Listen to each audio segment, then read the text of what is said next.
ನಮಸ್ಕಾರ ವೀಕ್ಷಕರೇ, ಪ್ರಿಯಾಸ್ ರುಚಿ ಚಾನಲ್ಗೆ ಸ್ವಾಗತ. ನಮ್ಮ ಚಾನಲ್ನ ಎಲ್ಲ ವೀಕ್ಷಕರಿಗೂ ದೀಪಾವಳಿ ಹಬ್ಬದ ಹಾರ್ದಿಕ ಶುಭಾಶಯಗಳು. ನಾನಿವತ್ತು ದೀಪಾವಳಿ ಹಬ್ಬಕ್ಕೋಸ್ಕರ ವಿಶೇಷವಾಗಿ ಒಂದು ಸಿಹಿ ತಿಂಡಿಯನ್ನು ತೋರಿಸ್ತಾ ಇದ್ದೀನಿ, ಅದೇ ಅನಾರಸ್. ಈ ಅನಾರಸ್ ತಿಂಡಿಯನ್ನು ಹೆಚ್ಚಾಗಿ ಉತ್ತರ ಕರ್ನಾಟಕದಲ್ಲಿ ಮಾಡ್ತಾರೆ. ಇದನ್ನು ನೀವು ಉತ್ತರ ಕರ್ನಾಟಕದಲ್ಲಿ ಸೈಡ್ ಮಾಡುವಂತಹ ಕಜ್ಜಾಯ ಅಂತ ಕೂಡ ಕರಿಬೋದು. ಇದರ ವಿಶೇಷತೆ ಏನಂದರೆ ಇದು ತುಪ್ಪದಲ್ಲಿ ಮಾಡುವಂತಹ ಕಜ್ಜಾಯ. ಬನ್ನಿ ಈ ವಿಶೇಷವಾಗಿರುವಂಥ ಅನಾರಸ್ನ ಯಾವ ರೀತಿ ಮಾಡೋದಂತ ನೋಡ್ಕೊಳ್ಳೋಣ. ಅನಾರಸ್ ಮಾಡೋದಕ್ಕೆ ನಾನು ಒಂದು ಪಾತ್ರೆಯನ್ನು ತಗೊಳ್ತಾ ಇದ್ದೀನಿ. ಇದಕ್ಕೆ ನಾನು 3 ಕಪ್ಗಳಷ್ಟು ಅಕ್ಕಿಯನ್ನು ಹಾಕೊಂಡು ನೆನೆ ಹಾಕೊಳ್ಬೇಕಾಗುತ್ತೆ.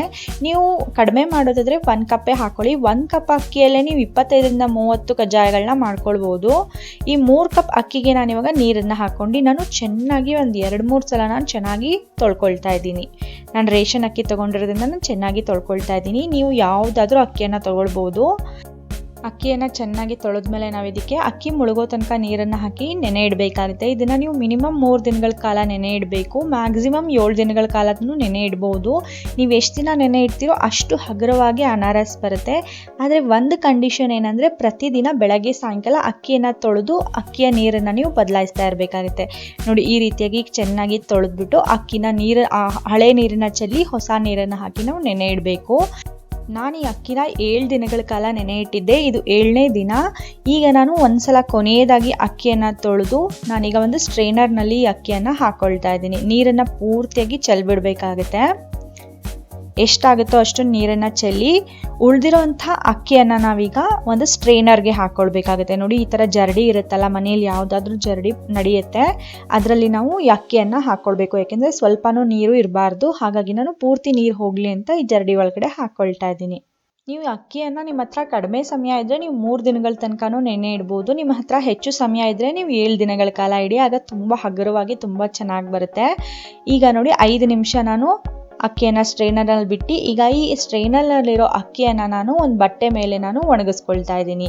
ನೋಡಿ, ಈ ರೀತಿಯಾಗಿ ಬಟ್ಟೆ ಮೇಲೆ ಅಕ್ಕಿಯನ್ನು ಹಾಕಿ ನಾವು 20 ನಿಮಿಷಗಳ ಕಾಲ ಒಣಗಿಸಿದ್ರೆ ಸಾಕು. ಫ್ಯಾನ್ ಕೆಳಗೆ ಬಿಸಿಲಲ್ಲಿ ಎಲ್ಲೂ ಬೇಡ, ಯಾವುದಾದ್ರೂ ಒಂದು ಅಡುಗೆ ಮನೆಯಲ್ಲೋ ರೂಮಲ್ಲೋ ಯಾರೂ ಓಡಾಡ್ದಲ್ಲೇ ಇರೋ ಜಾಗದಲ್ಲಿ 20 ನಿಮಿಷಗಳ ಕಾಲ ಹಾಕ್ಬಿಡಿ. ನೋಡಿ, ಈಗ 20 ನಿಮಿಷ ಆಗಿದೆ. ಅಕ್ಕಿ ಪೂರ್ತಿಯಾಗಿ ಒಣಗಿಲ್ಲ, ಇನ್ನೂ ಕೂಡ ಸ್ವಲ್ಪ ಸ್ವಲ್ಪ ಹಸಿ ಇದೆ. ಇಷ್ಟು ಹಸಿ ಇದ್ರೆ ನಡೆಯುತ್ತೆ. ಇಷ್ಟು ಹಸಿ ಇರಲೇಬೇಕು, ಯಾಕೆಂದರೆ ಬೆಲ್ಲದ ಜೊತೆ ಮಿಕ್ಸ್ ಆಗೋದಕ್ಕೆ ಇಷ್ಟು ಹಸಿ ಬೇಕಾಗುತ್ತೆ. ಈಗ ನಾನು ಈ ಅಕ್ಕಿಯನ್ನು ಮೂರು ಭಾಗಗಳು ಮಾಡ್ತಾ ಇದ್ದೀನಿ. ಯಾಕೆಂದರೆ ನಾನು 3 ಕಪ್ ತೊಗೊಂಡಿರೋದ್ರಿಂದ 3 ಭಾಗ ಮಾಡ್ಕೊಂಡು ನಾನು ಮಿಕ್ಸರಲ್ಲಿ ಪೌಡರ್ ಮಾಡ್ಕೊಳ್ತೀನಿ. ನೀವು 1 ಕಪ್ ತೊಗೊಂಡ್ರೆ ಒಂದೇ ಸಲ ಮಿಕ್ಸರಲ್ಲಿ ಪೌಡರ್ ಮಾಡ್ಕೊಂಡ್ಬಿಡಿ. ಈಗ ಒಂದು ಮಿಕ್ಸರ್ ಜಾರ್ಗೆ ನಾನು 1 ಭಾಗ ಅಕ್ಕಿಯನ್ನು ನಾನು ಹಾಕ್ಕೊಳ್ತಾ ಇದ್ದೀನಿ. ನೋಡಿ, ಇದನ್ನು ಸಣ್ಣಗೆ ಪೌಡರ್ ಮಾಡ್ಕೊಳ್ಬೇಕು ನಾವೀಗ.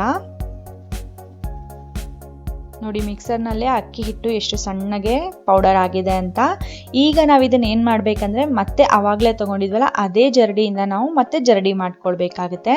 ಯಾಕೆಂದರೆ ಸ್ವಲ್ಪ ರವೆ ಥರ ಉಳ್ಕೊಂಡಿರುತ್ತೆ. ಆ ರವೆನೆಲ್ಲ ನಾವು ಸಪ್ರೇಟಾಗಿ ತೆಗಿಬೇಕು. ಹಾಗಾಗಿ ಮತ್ತೆ ನಾನು ಸ್ಟ್ರೈನ್ ಮಾಡ್ಕೊಳ್ತಾ ಇದ್ದೀನಿ. ಇದು ಸ್ವಲ್ಪ ಹಿಟ್ಟು ಹಸಿ ಇರೋದ್ರಿಂದ ಬೇಗನೆ ಬರೋದಿಲ್ಲ. ಹಾಗಾಗಿ ನೀವು ಏನು ಮಾಡಬೇಕಂದ್ರೆ ಸ್ಟ್ರೈನರ್ ಮಾಡುವಾಗ ನೀವು ಸ್ವಲ್ಪ ಕೈಯಿಂದ ಈ ರೀತಿಯಾಗಿ ಪ್ರೆಸ್ ಮಾಡ್ತಾ ಸ್ಟ್ರೈನ್ ಮಾಡ್ಕೊಳ್ಳಿ. ಆವಾಗ ಬೇಗ ಹಿಟ್ಟು ಕೆಳಗಡೆ ಬೀಳುತ್ತೆ. ಯಾಕೆಂದರೆ ಈ ಹಿಟ್ಟು ಸ್ವಲ್ಪ ಹಸಿ ಇರುತ್ತೆ, ಅದು ಬೆಲ್ಲನ ಅಬ್ಸರ್ವ್ ಮಾಡ್ಕೊಳ್ಬೇಕಲ್ಲ. ಹಾಗಾಗಿ ನಾನು ಸ್ವಲ್ಪ ಅಕ್ಕಿಯನ್ನು ಹಸಿನೇ ಬಿಟ್ಟಿರ್ತೀನಿ. ನೋಡಿ, ಕೊನೆಯದಾಗಿ ಸ್ವಲ್ಪ ರವೆ ಉಳಿದಿದೆ. ಇದನ್ನು ಸೆಕೆಂಡ್ ಟ್ರಿಪ್ಗೆ ಅಥವಾ ಥರ್ಡ್ ಟ್ರಿಪ್ಗೆ ಹಾಕೊಂಡು ನಾವು ಪೌಡರ್ ಮಾಡ್ಕೊಳ್ಬೋದು. ನಾವು ಅಕ್ಕಿಯನ್ನು 7 ದಿನಗಳ ಕಾಲ ನೆನೆ ಇಟ್ಟು ಈಗ ಮಿಕ್ಸರ್ ಜಾರ್ನಲ್ಲಿ ಪುಡಿ ಮಾಡೋದ್ರಿಂದ ಅಕ್ಕಿ ಹಿಟ್ಟು ತುಂಬಾ ಹಗುರವಾಗಿ ತುಂಬಾ ಸಾಫ್ಟಾಗಿ ಆಗಿದೆ. ಇದೇ ರೀತಿ ಉಳಿದಿರೋ ಅಕ್ಕಿಯಲ್ಲೂ ಕೂಡ ನಾವು ಮಿಕ್ಸರ್ ಜಾರ್ಗೆ ಹಾಕೊಂಡು ನಾವು ಸಣ್ಣಗೆ ಪುಡಿ ಮಾಡ್ಕೊಂಡು ಇದೇ ಪರಾತ್ಗೆನೆ ನಾವು ಹಾಕ್ಕೊಳ್ಬೇಕಾಗತ್ತೆ. ಈಗ ನೋಡಿ, ಎಲ್ಲ 3 ಟ್ರಿಪ್ ಅಕ್ಕಿಯನ್ನು ಕೂಡ ನಾನು ಪುಡಿ ಮಾಡಿ ರೆಡಿ ಮಾಡಿ ಇಟ್ಕೊಂಡಿದ್ದೀನಿ. ನಮ್ಮ ಕಜ್ಜಾಯದ ಹಿಟ್ಟು ರೆಡಿಯಾಗಿದೆ. ಇದಕ್ಕೆ ನಾನೀಗ ಏನು ಮಾಡಬೇಕಂದ್ರೆ ಬೆಲ್ಲನ ಸೇರಿಸ್ಕೊಳ್ಬೇಕು. ಹಾಗಾಗಿ ನಾನೊಂದು ದೊಡ್ಡ ಬೌಲ್ನ ತೊಗೊಂಡಿದ್ದೀನಿ. ಈ ಬೌಲ್ಗೆ ನಾನು 3 ಕಪ್ಪಷ್ಟು ಬೆಲ್ಲವನ್ನು ಕುಟ್ಟಿ ಪುಡಿ ಮಾಡಿ ಹಾಕ್ಕೊಳ್ತಾ ಇದ್ದೀನಿ. ನೀವು ಎಷ್ಟು ಕಪ್ ಅಕ್ಕಿ ತೊಗೊಂಡಿರ್ತೀರಲ್ಲ ಅಷ್ಟೇ ಪ್ರಮಾಣದಲ್ಲಿ ನೀವು ಬೆಲ್ಲವನ್ನು ಕೂಡ ತೊಗೊಳ್ಬೇಕಾಗುತ್ತೆ. ನಾನು ಅಕ್ಕಿಯನ್ನು ಕೂಡ ಇದೇ ಕಪ್ನಲ್ಲಿ ಹಾಕಿದ್ದೆ. ಹಾಗಾಗಿ ಬೆಲ್ಲನೂ ಕೂಡ ಅದೇ ಕಪ್ನಲ್ಲಿ 3 ಕಪ್ಪಷ್ಟು ಬೆಲ್ಲ ಹಾಕ್ಕೊಂಡಿದ್ದೀನಿ. ಈಗ ಈ ಬೆಲ್ಲವನ್ನು ನಾನು ಅಕ್ಕಿ ಹಿಟ್ಟಿನಲ್ಲಿ ನಾನು ಸೇರಿಸ್ಕೊಳ್ತಾ ಇದ್ದೀನಿ. ಪೂರ್ತಿ ಬೆಲ್ಲನ ಅಕ್ಕಿ ಹಿಟ್ಟು ಒಳಗಡೆ ಹಾಕೊಂಡ್ಬಿಡಿ. ಈಗ ಕೈನಲ್ಲೇ ಒಂದ್ಸಲ ಚೆನ್ನಾಗಿ ಮಿಕ್ಸ್ ಮಾಡ್ಕೊಂಡ್ಬಿಡೋಣ. ಏಕೆಂದರೆ ಬೆಲ್ಲ ಎಲ್ಲ ಕಡೆ ಸಮನಾಗಿ ಹೋಗಬೇಕು. ಹಾಗಾಗಿ ಕೈನಲ್ಲಿ ಒಂದು 2-3 ನಿಮಿಷ ಚೆನ್ನಾಗಿ ಮಿಕ್ಸ್ ಮಾಡ್ಕೊಳ್ಬೇಕಾಗುತ್ತೆ. ಈ ಥರ ಮಿಕ್ಸ್ ಮಾಡಿದ್ಮೇಲೆ ಈಗ ನಾನು ಒಂದು ಮಿಕ್ಸರ್ ಜಾರ್ನ ತೊಗೊಂಡು ಮತ್ತೆ 3 ಅಥವಾ ಒಂದು 4 ಟ್ರಿಪ್ ಮಾಡ್ಕೊಂಡು ನಾವು ಮಿಕ್ಸರ್ ಜಾರ್ನಲ್ಲಿ ಪೌಡರ್ ಮಾಡ್ಕೊಳ್ಬೇಕಾಗುತ್ತೆ. ನೋಡಿ ಈಗ ಮೊದಲನೇ ಟ್ರಿಪ್ ಹಾಕೊಂಡಿದ್ದೀನಿ. ಪೌಡರ್ ಯಾವ ರೀತಿ ಆಗುತ್ತೆ ಅಂತ ತೋರಿಸ್ತೀನಿ. ಬೆಲ್ಲ ಮತ್ತು ಅಕ್ಕಿ ಹಿಟ್ಟನ್ನು ನಾನು ಚೆನ್ನಾಗಿ ಮಿಕ್ಸರ್ನಲ್ಲಿ ಪೌಡರ್ ಮಾಡ್ಕೊಂಡಿದ್ದೀನಿ. ನೋಡಿ ಬೆಲ್ಲ ಮತ್ತು ಅಕ್ಕಿ ಹಿಟ್ಟು ಎಷ್ಟು ಚೆನ್ನಾಗಿ ಒಂದಕ್ಕೊಂದು ಹೊಂದ್ಕೊಂಡ್ಬಿಟ್ಟಿದೆ ಅಂತ.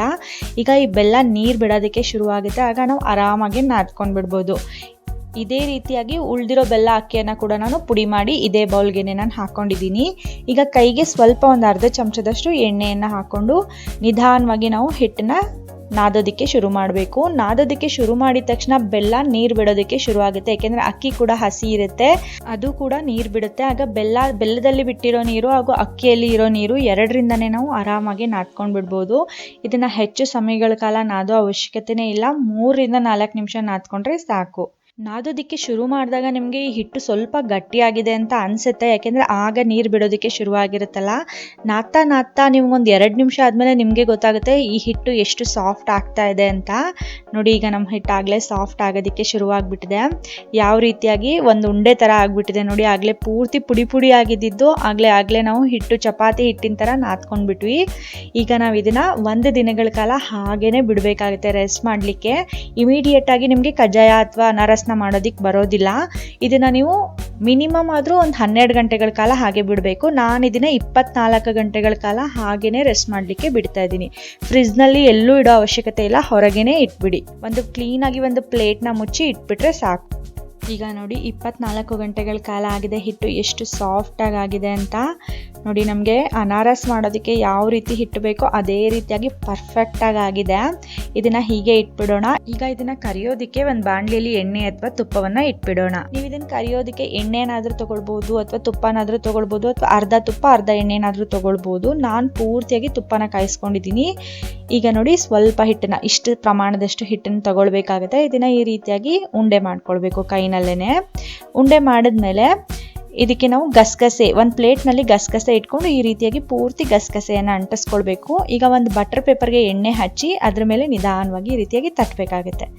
ನಿಮ್ಗೆ ಯಾವ ಸೈಜ್ಗೆ ಬೇಕಾದರೂ ಆ ಸೈಜ್ಗೆ ಮಾಡ್ಕೊಳ್ಬೋದು. ಮೊದಲನೇದಾಗಿರೋದ್ರಿಂದ ನಿಮಗೆ ಚಿಕ್ಕ ಸೈಜ್ನಲ್ಲೇ ತೋರಿಸ್ತಾ ಇದ್ದೀನಿ. ನೋಡಿ ಇಷ್ಟು ಸೈಜ್ನಲ್ಲಿ ಮಾಡಿ ಇದನ್ನು ತೆಗಿಯೋದು ಕೂಡ ತುಂಬ ಸ್ವಲ್ಪನೂ ಅಂಟೋದಿಲ್ಲ ಬಟರ್ ಪೇಪರ್ಗೆ. ಈಗ ಇದನ್ನು ತುಪ್ಪಕ್ಕೆ ಹಾಕಿ ನಾನು ಕರಿತಾ ಇದ್ದೀನಿ. ಹಾಕಿದ ತಕ್ಷಣ ಈ ರೀತಿಯಾಗಿ ಅದ್ರ ಮೇಲೆ ತುಪ್ಪನ ಹಾಕಬೇಕಾಗುತ್ತೆ ಒಂದು ಸ್ಪೂನಿಂದ, ಆಗ ಅದು ಉಬ್ಬುತ್ತೆ. ನೋಡಿ ಎಷ್ಟು ಚೆನ್ನಾಗಿ ಉಬ್ಬಿದೆ, ಎಷ್ಟು ಚೆನ್ನಾಗಿ ಕಾಣ್ತಾ ಇದೆ. ಇದನ್ನು ನೀವು ಗೋಲ್ಡನ್ ಬ್ರೌನ್ ಕಲರ್ ಬರೋ ತನಕ ಚೆನ್ನಾಗಿ ಫ್ರೈ ಮಾಡ್ಕೊಳ್ಬೇಕು. ಈಗ ನೋಡಿ ಈ ರೀತಿಯಾಗಿ ನಾವು ಪ್ರೆಸ್ ಮಾಡಿ ನಾವು ಇದರಲ್ಲಿ ಇರೋಂಥ ತುಪ್ಪ ಅಥವಾ ಎಣ್ಣೆಯನ್ನು ತೆಗಿಬೇಕಾಗುತ್ತೆ. ಪ್ರತಿ ಕಜ್ಜಾಯಕ್ಕೂ ನಾವು ಇದೇ ರೀತಿಯಾಗಿ ಮಾಡಬೇಕು. ನೋಡಿ ಎಷ್ಟು ಸುಂದರವಾಗಿರುವಂಥ ಕಜ್ಜಾಯಗಳು ರೆಡಿಯಾಗಿದೆ ಅಂತ.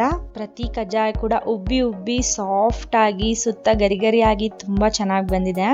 ಈಗ ಅದೇ ರೀತಿಯಾಗಿ ಮತ್ತೆ ಇನ್ನೊಂದು ಹಿಟ್ಟಲ್ಲಿ ನಾನು ಕಜ್ಜಾಯನ ತಟ್ಕೊಂಡಿದ್ದೀನಿ. ನಿಧಾನವಾಗಿ ಕೈಗೆ ಎತ್ಕೊಳ್ಬೋದು, ಸ್ವಲ್ಪನೂ ಬಟರ್ ಪೇಪರ್ಗೆ ಅಂಟ್ಕೊಳ್ಳೋದಿಲ್ಲ. ನೋಡಿ ನಾವು ಬಟರ್ ಪೇಪರ್ಗೆ ಎಣ್ಣೆ ಹಚ್ಚಿರ್ತೀವಲ್ಲ, ಈಗ ಇದನ್ನು ಸೀದಾ ತುಪ್ಪದ ಒಳಗಡೆ ಹಾಕಿ ನಾವು ಫ್ರೈ ಮಾಡ್ಕೊಳ್ಬೇಕು. ಇದನ್ನು ಹಾಕಿದ್ಮೇಲೆ ಒಂದು ಸ್ಪೂನಿಂದ ತುಪ್ಪವನ್ನು ಮೇಲೆ ಈ ರೀತಿಯಾಗಿ ಹಾಕ್ಕೊಳ್ಬೇಕಾಗುತ್ತೆ. ಈ ರೀತಿಯಾಗಿ ಎರ್ಚೋದ್ರಿಂದ ಅದು ಉಬ್ಬುತ್ತೆ. ಪೂರಿ ಯಾವ ರೀತಿಯಾಗಿ ಉಬ್ಬುತ್ತಲ್ಲ ಅದೇ ರೀತಿಯಾಗಿ ಕಜ್ಜಾಯ ಕೂಡ ಉಬ್ಬುತ್ತೆ. ಈ ಥರ ಒಂದು ಸೈಡ್ ಫ್ರೈ ಮಾಡಿದ್ಮೇಲೆ ಇದನ್ನು ಇನ್ನೊಂದು ಸೈಡ್ಗೆ ಫ್ಲಿಪ್ ಮಾಡ್ಕೊಳ್ಳೋಣ. ನಿಮಗೆ ಸ್ವಲ್ಪ ಡಾರ್ಕ್ ಕಲರ್ ಬೇಕಿದ್ರೆ ಡಾರ್ಕ್ ಕಲರ್ ಆಗಿ ನೀವು ಫ್ರೈ ಮಾಡ್ಕೊಳ್ಳಿ, ಲೈಟ್ ಕಲರ್ ಬೇಕಂದರೆ ಲೈಟ್ ಆಗಿನೇ ಫ್ರೈ ಮಾಡ್ಕೊಳ್ಬೋದು. ಎರಡೂ ಕೂಡ ತುಂಬ ರುಚಿಯಾಗಿರುತ್ತೆ. ಇದನ್ನು ಎಣ್ಣೆಯಿಂದ ತೆಗೆಯುವಾಗ ಮಾತ್ರ ಈ ರೀತಿಯಾಗಿ ಪ್ರೆಸ್ ಮಾಡಿನೇ ತೆಗಿಬೇಕು. ಇದನ್ನು ತೆಗೆದ ಮೇಲೆ ನಾವು ಇದನ್ನು ಒಂದು ಪ್ಲೇಟಿಗೆ ಹಾಕ್ಕೊಳ್ತೀವಲ್ಲ, ಆ ಪ್ಲೇಟ್ನ ನಾವು ಸ್ಲ್ಯಾಂಟ್ ಅಂದರೆ ಓರೆಯಾಗಿ ನಾವು ನಿಲ್ಲಿಸ್ಬೇಕಾಗತ್ತೆ. ನಾನು ನಿಮಗೆ ತೋರಿಸ್ತೀನಿ ರೀ. ನೋಡಿ ನಾನು ಎಲ್ಲ ಕಜ್ಜಾಯನ ಹಾಕಿದ್ದೀನಲ್ಲ, ಆ ಪ್ಲೇಟ್ನ ನಾನು ಓರೆಯಾಗಿ ನಿಲ್ಲಿಸಿದ್ದೀನಿ. ಯಾಕೆಂದರೆ ಎಕ್ಸೆಸ್ ಇರೋ ಆಯಿಲ್ ಅಥವಾ ತುಪ್ಪ ಆಚೆ ಬಂದುಬಿಡಲಿ ಅಂತ ನಾನು ಈ ರೀತಿಯಾಗಿ ಕ್ರಾಸ್ ಆಗಿ ನಾನು ಪ್ಲೇಟ್ನ ಇಟ್ಟಿದ್ದೀನಿ. ಕೆಳಗಡೆ ಏನಾದರೂ ಒಂದು ಬೌಲ್ನ ಇಟ್ಬಿಡಿ, ಆಗ ಅನಾರಸ್ನಲ್ಲಿ ತುಪ್ಪ ಅಥವಾ ಎಣ್ಣೆ ಸ್ವಲ್ಪನಾದರೂ ಉಳಿದಿದ್ರೆ ಅದು ಪೂರ್ತಿಯಾಗಿ ಆಚೆ ಬಂದುಬಿಡುತ್ತೆ. ಈಗ ನೋಡಿ ನಾನು ಅನಾರಸ್ನ ಕೈನಲ್ಲಿ ತೊಗೊಂಡು ತೋರಿಸ್ತಾ ಇದ್ದೀನಿ. ನೋಡಿ ಸುತ್ತ ಯಾವ ರೀತಿಯಾಗಿ ಕ್ರಿಸ್ಪಿಯಾಗಿ ಆಗಿದೆ, ಆದರೆ ಮಧ್ಯದಲ್ಲಿ ಮಾತ್ರ ಎಷ್ಟು ಸಾಫ್ಟಾಗಿ ಆಗಿದೆ. ನೋಡಿ ಮಧ್ಯ ನಿಮಗೆ ಹೋಲ್ ಕಾಣ್ತಿದೆಯಲ್ಲ, ಅದು ಅದರ ಅರ್ಥ ಏನಂದರೆ ಈ ಥರ ಹೋಲ್ ಬಂದಿದ್ರೆ ನಿಮ್ಮ ಅನಾರಸ್ ಪರ್ಫೆಕ್ಟಾಗಿ ಆಗಿದೆ ಅಂತ. ಇದೇ ರೀತಿಯಾಗಿ ಪರ್ಫೆಕ್ಟ್ ಅನಾರಸ್ ಅಥವಾ ಕಜ್ಜಾಯನ ನೀವು ಮಾಡಬೇಕಂದ್ರೆ ಈ ವಿಡಿಯೋದಲ್ಲಿ ಹೇಳಿರುವಂತಹ ಸರಿಯಾದ ಪ್ರಮಾಣದ ಅಳತೆಯಲ್ಲಿ ಸಾಮಗ್ರಿಗಳನ್ನ ನೀವು ಹಾಕಬೇಕು. ಅದೇ ರೀತಿಯಾಗಿ ಟಿಪ್ಸ್ ಆ್ಯಂಡ್ ಟ್ರಿಕ್ಸ್ನ ಕೂಡ ಫಾಲೋ ಮಾಡಿ, ಆಗ ನಿಮ್ಮ ಅನಾರಸ್ ಕೂಡ ಪರ್ಫೆಕ್ಟಾಗಿ ಆಗುತ್ತೆ.